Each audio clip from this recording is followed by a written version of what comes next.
Bem, então a gente está... Será que vai voltar? Voltou. A gente está voltando para contar agora um pouco com a colaboração de vocês, tirar um pouco das dúvidas. Mas antes de iniciar as perguntas, eu queria aproveitar um momento que aqui é exclusivo para o pessoal que pôde comparecer aqui na sede do IDS hoje para nos acompanhar. E o IDS pediu que eu sorteasse 2 descontos para o LLM em Direito do Trabalho, que vai iniciar agora em maio. Um específico para pós online e um específico para pós presencial.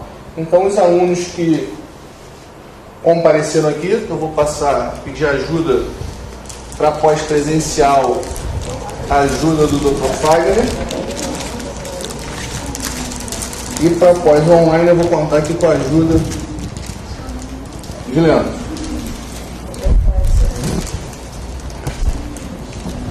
Pode abrir já? Pode abrir. Louise. Tá aí? Luiz. Luiz.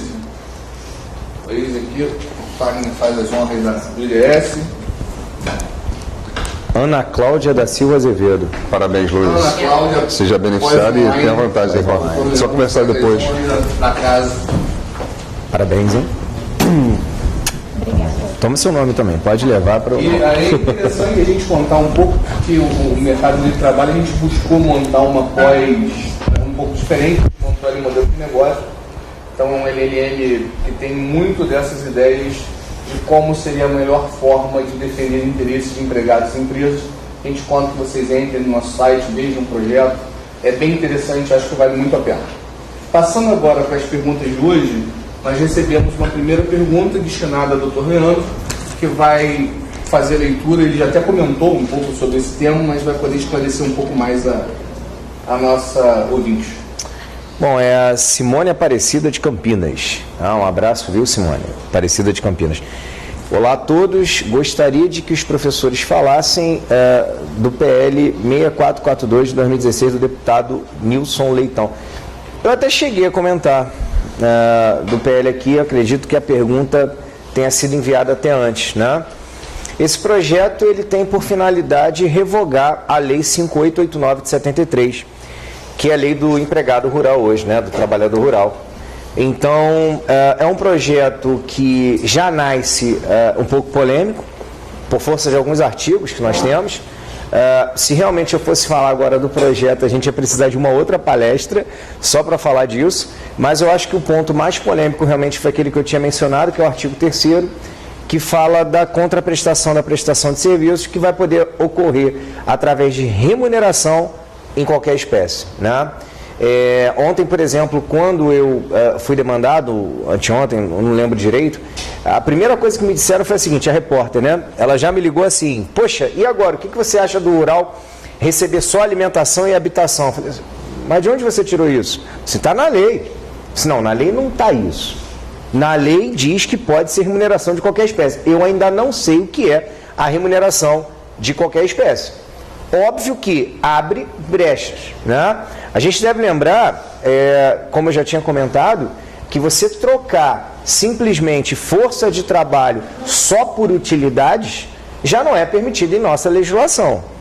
Até porque se você parar para pensar, um trabalhador rural, por exemplo, que preste serviços a um empregador rural, ele pode ter na sua vida algumas situações que demandem a espécie.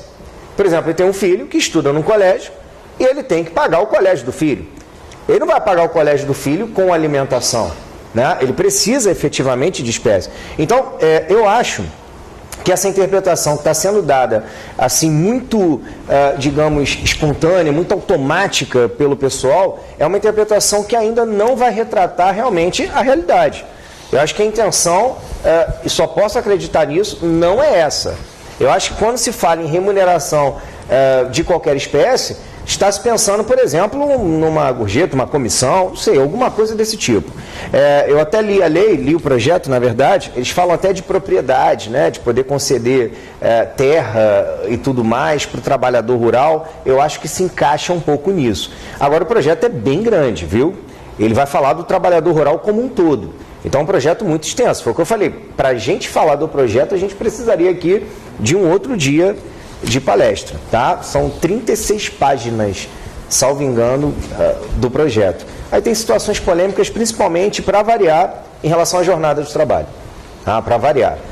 Realização de horas extras, tempo à disposição e tudo mais. Tá ok? É sempre bom de lembrar que, embora as alterações legislativas surjam, e essas não são as primeiras de direito do trabalho, o princípio protetor, com as suas vertentes, continua sendo o norte da jurisprudência. É isso aí. Sem dúvida. É isso aí. Então a jurisprudência tem sido muito segura e muito firme na forma de julgar, sempre sendo mais benéfica ao trabalhador. Isso tem sido um norte da nossa jurisprudência. Então, nós sabemos lá pelo clássico do professor Américo Plá Rodrigues, das 3 possibilidades de aplicação do princípio protetor, na escolha da norma mais benéfica, na escolha da interpretação mais benéfica, e a gente tem, pelo menos aqui no Rio de Janeiro, no TRT da primeira região, tido importantes decisões. Eu acho que a gente tem um tribunal excelente no Rio de Janeiro, é um tribunal de vanguarda. Eu acho que um dos primeiros tribunais, por exemplo, a enfrentar a questão do dano moral, a colocar isso como súmula, a enfrentar a questão do cooperativismo, a primeira súmula do nosso tribunal, a gente tem tido respostas que a interpretação tem sido sempre aquela mais favorável ao trabalhador. Quando nós tivemos a alteração da lei do cooperativismo, também nós estivemos aqui debatendo, também teve problemas a serem repercutidos, e nós vemos que a resposta dos judiciários, olha só, não adianta estar escrito na lei, porque continua a prevalência do real, do fato, sobre aquilo que está disciplinado na norma jurídica. Isso acaba se refletindo sobre as outras normas que também vão surgindo. E a gente não vai esquecer nunca do dispositivo condutor, né, que é o caput do artigo 7º, as condições mais benéficas para o trabalhador. Temos aqui uma intervenção. E não podemos esquecer que no norte do Brasil e no Nordeste há vários e vários casos comprovados de trabalho escravo. E que até o Ministério do Trabalho ele estava proibido em divulgar o nome das empresas. Então, essas interpretações mais ao extremo, elas têm a sua justificativa, porque já existem diversos casos, inúmeras empresas, até de grandes empresários, e vários deles que são congressistas. Alberto. O Carlos Alberto estava aqui, o pessoal do online, ressaltando que no Norte e Nordeste, principalmente, e não exclusivamente, nós tivemos um escândalo com a Zara, que é uma das maiores empresas de confecção do mundo, São Paulo, trabalho escravo em São Paulo há muito pouco tempo. Nós tivemos um escândalo recente com a Odebrecht em Angola, com reflexo de empregados brasileiros. Então, longe de ser uma exclusividade, mas realmente de maneira... E aqui em Campos, nós temos uma atuação ótima do MPT da primeira região, em canaviais, indo até as fazendas. Realmente nós temos, fora das grandes cidades, uma atuação mais intensa do MPT que tem possibilitado a proibição desses fatos. E uma coisa também interessante em colocar, que foi mais ou menos aqui o que o Alberto também disse, é que a gente já fica um pouco preocupado com tudo que chega, né? Ele disse aqui, poxa, Leandro, essas interpretações, às vezes, mais prejudiciais da lei, elas são interpretações que foram construídas com o tempo, por tudo que veio acontecendo, né? Isso não é à toa. Quando chega uma lei e você não tem tudo muito claro, a ideia geralmente é se interpretar no que aquilo vai poder prejudicar. E isso vem acontecendo realmente. Chegou a lei da terceirização, foi aquilo absurdo. Talvez aquela questão da lei da terceirização, que não é lei da terceirização, eu nunca vi tanta comoção para se falar a respeito daquilo, quando na verdade não tinha nada claro. Mas por quê? Porque o pessoal já queria interpretar de uma forma que eles pudessem enxergar lá na frente que realmente fosse prejudicial. A mesma coisa é a reforma trabalhista. Aí agora também vem o projeto 6442, que fala do trabalhador rural. E se você pegar o projeto, tem situações que aqui que estão na lei 5889 de 73. E já tem gente que está aí nas mídias sociais, por exemplo, dizendo que esse projeto tinha que ser rasgado. E aí a gente volta naquilo que o Fagner falou, né? Ele falou até que outro dia eu coloquei na minha mídia social justamente isso. Responsabilidade no que fala. Principalmente quem tem a responsabilidade de transmitir. Eu acho que quem transmite, quem é formador de opinião, tem que tomar muito cuidado com o que efetivamente coloca para as outras pessoas, porque para quem não está inserido no processo, acompanhando o que vem acontecendo, geralmente ele absorve daquela forma e ele vai reproduzir ou daquela forma que ele absorveu, ou pior ainda. E aí que entra toda essa problemática que a gente vem passando, né, de interpretações. Então, aqui uma pergunta sobre a quitação anual. Quais os impactos dessa mudança se levarmos em consideração as relações de emprego hoje? Uma perspectiva real e não no mundo ideal. Ela é plenamente aristotélica, ela não é platônica, que é uma posição de Aristóteles sobre isso. O que acontece? O que ela estava falando do artigo 507b, né? Do novo 507b se entrar em vigor. Vou até ler ele aqui, ó. É facultado a empregados e empregadores, na vigência ou não do contrato de emprego, firmar o termo de quitação anual de obrigações trabalhistas perante sindicatos empregados da categoria. O parágrafo único é bem interessante. O termo discriminará as obrigações de dar e fazer cumpridas mensalmente e dele constará a quitação anual dada pelo empregado, com eficácia liberatória das parcelas nele especificadas. Bom, a questão de fundo que a gente tem que colocar em voga é: o empregado dando quitação, será que realmente vai ter essa eficácia liberatória geral? Aí basta eu pensar no artigo 625E, que fala, na verdade, do termo firmado junto às comissões de conciliação prévia. Tem eficácia liberatória geral? Somente para aquilo que ali consta. Pensa também no termo de rescisão de contrato de trabalho, conforme súmula 331, né? Somente naquilo que ali consta. Porque, na verdade, a gente não pode falar simplesmente que há um termo de quitação e as empresas estão alforriadas daquelas obrigações, até porque, como o Leandro ressaltou, eu já parto da premissa de uma coação, né? Quando o empregado é coagido entre aspas aqui, né? Quando ele é compelido a assinar um documento dando quitação, porque é o judiciário que vai ter que averiguar efetivamente se houve ou se não houve e se ele está ou não indene aquilo que é pleiteado judicialmente. Então, para mim, qual é a repercussão que isso vai gerar? Meros planos de aquiescência do empregado, mas sem que isso lhe retire, portanto, né, o acesso ao Poder Judiciário Laboral, até porque é uma garantia constitucional, né, de realmente questionar se aquela quitação realmente ela foi dada com a sua aquiescência plena ou se, na verdade, ele foi induzido a erro ou coagido a tanto. Na verdade, assim, quando eu leio esse artigo, a gente não pode esquecer que isso é uma prática que o governo impôs a várias áreas. Hoje o colégio é obrigado a te dar uma quitação a faculdade, plano de saúde, de telefonia, a companhia telefônica. Me parece muito mais um objetivo fiscal embutido aqui de fiscalização dos valores recebidos por um confronto com o informe de rendimentos do que propriamente uma norma para ser utilizada como quitação ampla e restrita no direito do trabalho. Mas a preocupação é um parágrafo único, né? Quando ele fala da eficácia liberatória, pode dizer aquela... A liberatória geral, para o nosso entendimento, você foi muito bem, a analogia o mesmo. Então posso jogar pimenta de vez e aproveitar a sua pergunta? E a prescrição? Pois é. Porque a prescrição é quinquenal, né? Você imagina se um empregador, por exemplo, leva seu empregado todo ano para dar essa quitação anual e o empregado amanhã ou depois ajuiza uma reclamação trabalhista buscando os últimos 5 anos, mas o empregador, por exemplo, leva essa quitação anual de 4 últimos anos. E como é que fica essa situação? O empregado vai parar de poder buscar 5 anos, ele só vai poder buscar os anos que não estão previstos na quitação? É uma discussão que a gente vai ter que pensar, né? Que a gente vai ter que... entrar até em uma das condições da ação, poderia ter interesse de agir. Isso aí, né? Exatamente, concordo plenamente. Eu acho muito importante, porque eu trabalho no IRB, uma empresa que era estatal, hoje é privada. Com certeza as empresas grandes elas vão apresentar a cada janeiro ou fevereiro um documento para você assinar. Quem assinar, aliás, quem não assinar é passível, isso a gente sabe. Eu presido um sindicato de trabalhadores em empresas de resseguros. Tem casos absurdos. Mesmo nesse nível de empresas urbanas aqui no Rio de Janeiro, resseguradoras, bancos. Então a adesão é quase que vai ser um novo tipo de contrato de adesão, ou adesão de quitação no ano anterior. Eu não duvido que isso vai acontecer. O Joaquim está aqui. Mas o que não assinar. O Joaquim está aqui assinando os documentos. O empregado vai assinar. Vai assinar. A questão é se isso é discutível ou não. É só o pessoal que está no online, que o colega falou aqui com a gente, né? É que o colega estava colocando que hoje a gente já tem isso na prática. em algumas situações. Né? Só que hoje isso não é legislado. Né?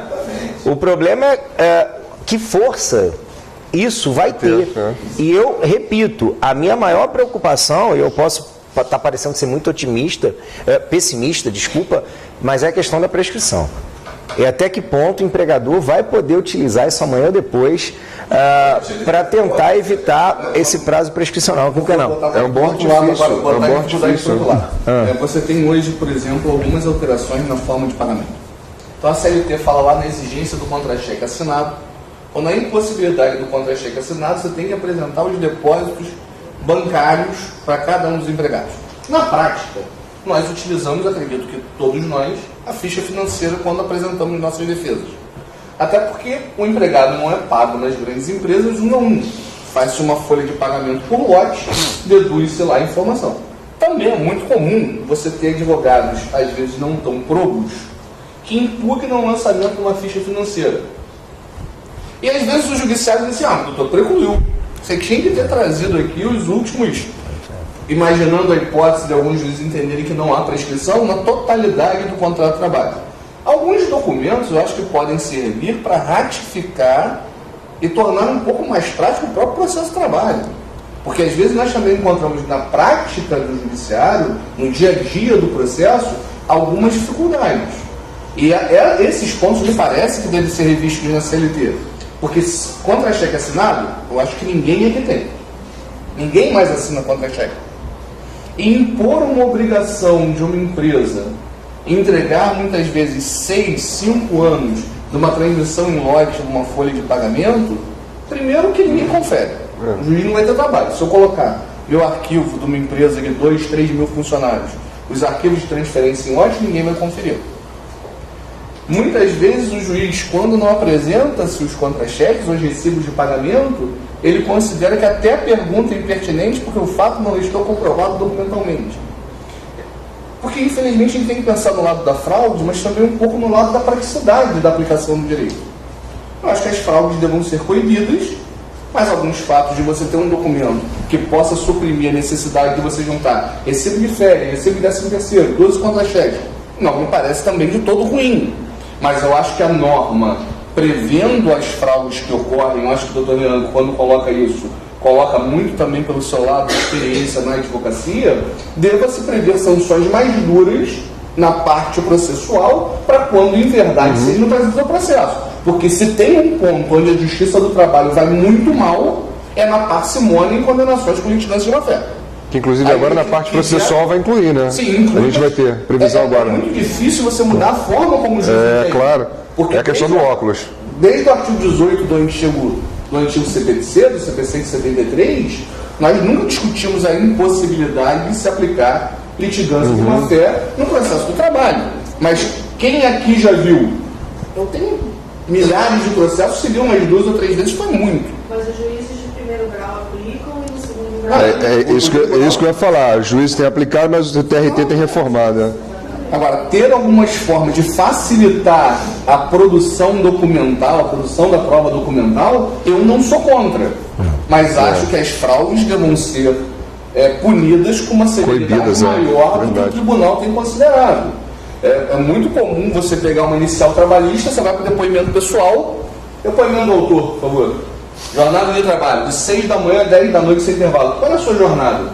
Não, minha jornada era 12 por 36, de 7 às 7. Obrigado. Vai condenar por litigância de má-fé agora? Ou por lide temerária, já que o advogado inverteu a realidade dos fatos? E nós vamos moralizar a aplicabilidade o próprio demandar, a forma de se demandar em juízo? Porque a demanda trabalhista muitas vezes é irresponsável. Como não tem condenação em custas, como não tem condenação em litigância de má-fé, é uma demanda irresponsável. Que nós não podemos fechar os olhos para isso. Então, se existe a preocupação do Leandro na fraude do empregador, e realmente deva ser um ponto de discussão, já vamos entrar na pergunta do senhor, que é justamente sobre esse ponto, da intervenção da sociedade nessas discussões, nós, e aqui 3 advogados que militam diariamente na Justiça do Trabalho, eu posso garantir aos senhores, é mais fácil ver um empregado mentindo que uma empresa mentindo. Na prática, é muito mais fácil. Empresa descumpre norma, empregado mente. E as testemunhas chegam e são ótimas. Que dia foi contratado o autor? A 2 de novembro de 2012. E o senhor? Eu não me lembro. Não sabe a data do aniversário da esposa, mas sabe a data que o colega foi contratado. E assim, isso é uma realidade na Justiça do Trabalho. É a grande dificuldade do julgador, quem está mais próximo às audiências, de você poder decidir, porque as provas geralmente, se está todo mundo mentindo, o juiz é um grande bobo da corte e se sente muitas vezes nessa posição. Ele às vezes olha para o advogado e fala assim: doutor, está difícil. Porque se houve 6 testemunhas, 3 de cada lado, cada uma diz uma coisa completamente diferente, e o juiz muitas vezes, pela quantidade, pelo volume de processos hoje, se for dar voz de prisão a todo mundo, fazer a cariação que todo mundo apauta no ano, acaba fingindo que não viu a contradição e acaba dando uma sentença. Às vezes a prova é dividida, hoje muito comum na Justiça do Trabalho, infelizmente. Prova dividida, o ônus da prova era do autor improcedente, prova dividida, o ônus da prova era do réu procedente. Que é uma coisa ruim, porque você utilizou um processo não para conhecer a verdade dos fatos e ninguém foi punido por esse grande circo que muitas vezes é armado na Justiça do Trabalho. Eu acho que esse é um outro ponto que nós temos que pensar em assuntos como esse da quitação geral, em assuntos como o Carlos aqui nos pergunta. E aí, a você, Leandro, antes da gente falar, ele direcionou a você, se tantos aspectos dessa reforma têm que ser alterados, resolvidos pelo direito do trabalho, por que não se tem ouvido mais a sociedade civil, as entidades dos trabalhadores, a OAB, entre outros? Eu acho que esse é um dos maiores questionamentos, né? Uma coisa que ninguém ainda parou para pensar é que a gente está falando de uma reforma social. E é uma reforma social que ela não veio do meio social, né? A gente tem uma reforma trabalhista em que, pelo menos, esse é um raciocínio meu, que em nenhum momento foi posto em discussão, foram postos em discussões, alguns pontos que são essenciais para a sociedade. A gente deve lembrar que a relação de emprego não é uma relação particular. A relação de emprego é uma relação social. Você, quando tem, por exemplo, uma dispensa sem justa causa, o impacto daquilo ali não é pro particular, o impacto é para a sociedade.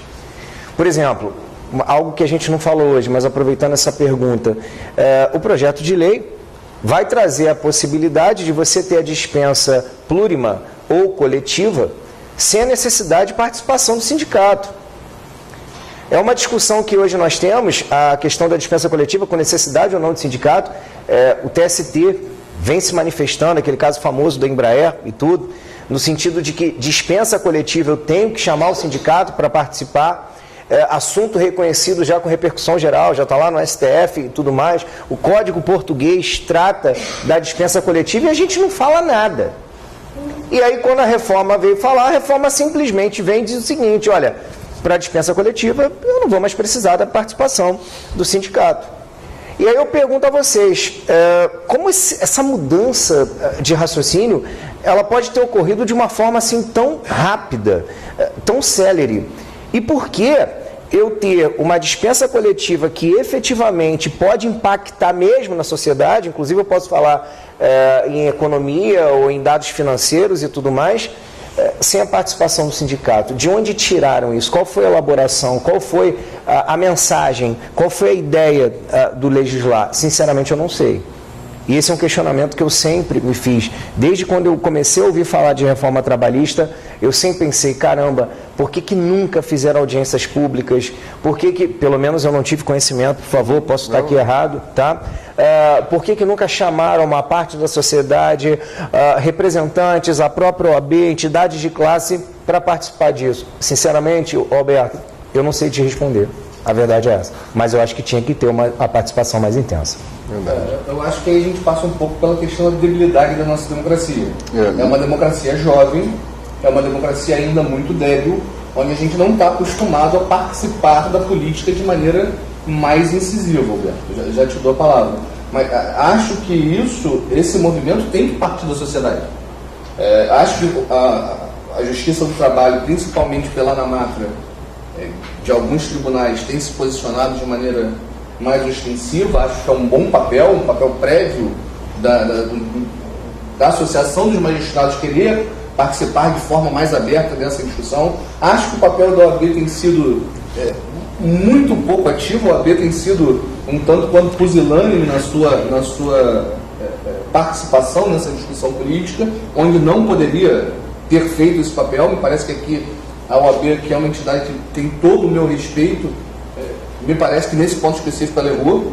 Eu acho que ela não teve uma participação que se esperava da OAB, mas acho que tem que partir de eventos como o nosso hoje, de debates, de amadurecimento, de levar para os tribunais, de levar para outras instituições, disso ter um corpo organizado, de se fazer em cartas do Rio de Janeiro, como foram feitos durante o CPC, o pessoal da Universidade Federal da Bahia fez vários, e que foram muitos deles utilizados durante o processo legislativo como formas de entendimento. Eu acho que a comunidade que milita de maneira direta, que somos atores dentro do processo de trabalho, seja nas empresas, nos sindicatos, nos escritórios de advocacia, no judiciário, temos que fazer alguma produção social, de manifestação social, seja em mídia gravada, em mídia escrita, seja ela através de encontros, para que nós possamos exercer esse direito. Eu acho que a sociedade não pode deixar de participar. É um debate muito intenso. Eu acho que o pior ponto do projeto, e talvez o que cause mais espanto a todos nós, é na mesma norma você querer fortalecer e enfraquecer o sindicato. Eu concordo com o Fagner quanto à contribuição sindical ser voluntária, eu acho que deva ser, mas acho que o momento da alteração política foi ruim. Porque numa mesma norma eu digo, quero privilegiar os sindicatos na negociação coletiva e quero tirar a fonte de custeio do sindicato. Acho que o momento foi muito ruim. Mas acho que a gente depende porque eu posso dizer, agora mesmo estava assinando um acordo coletivo. Advogo muito junto aos sindicatos, muito. Hoje o sindicato dos empregados, na grande maioria das vezes, é muito mais forte que o sindicato patronal. Tem cláusulas que às vezes eu pergunto, vocês vão concordar com isso? A gente vai realmente assinar isso? Não, vamos assinar. Não queremos discutir. Então me parece que hoje a gente tenha, pelo menos na minha área de atuação aqui no Rio de Janeiro, muitos sindicatos dos empregados com uma importância e com uma capacidade de defesa dos interesses dos seus membros altamente respeitável. Agora a gente sabe que, vindo essa nova norma, a partir do momento que a gente descubra o que significa negociado sobre o legislado, as empresas deverão se organizar um pouco melhor também em relação aos sindicatos patronais. Só um adendo, se não me falha a memória, existe uma petição da ANAMATRA dirigida à mesa diretora do Senado exatamente com esses requerimentos de audiências públicas, se não me falha a memória, para quando o projeto chegar até a abertura das audiências. Tem razão, Fábio, tem toda a razão. Eu vou dar só uma história até particular. Eu, como líder aqui, pelo sindicato, e nós fomos, há 20 dias atrás, conversar com o deputado Rogério Marinho. E na época estavam em voga de se alterar somente em torno de 20 itens. Aí nas conversas conosco e com outras audiências públicas, as alterações ocorreriam em torno de 20. Ele de repente aparece com mais de 100 itens. Aí eu vou dar a minha afirmativa. Teve uma influência das entidades patronais terrível. E é por isso, Leandro, que eu concordo que esses itens mal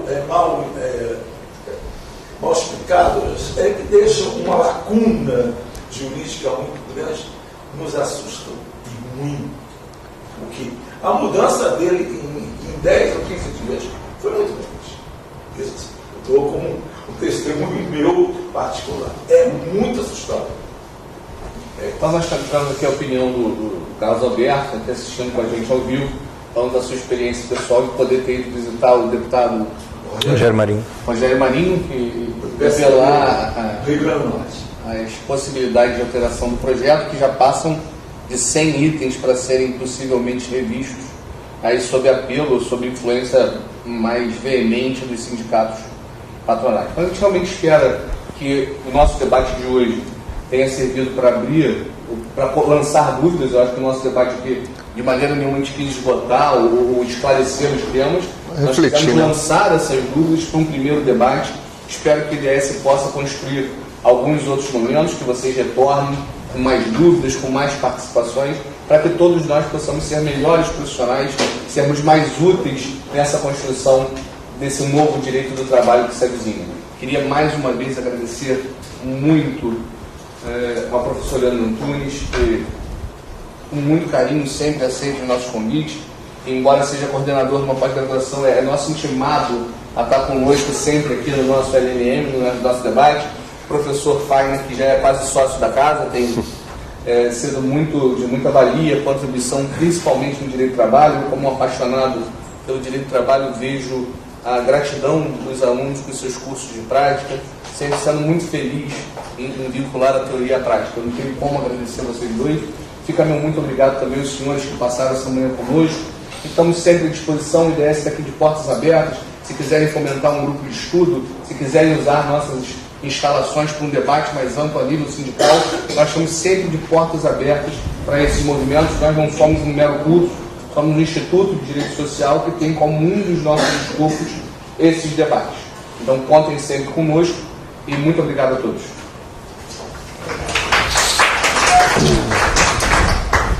Obrigado. Foi ótimo. Obrigado. Eu que agradeço.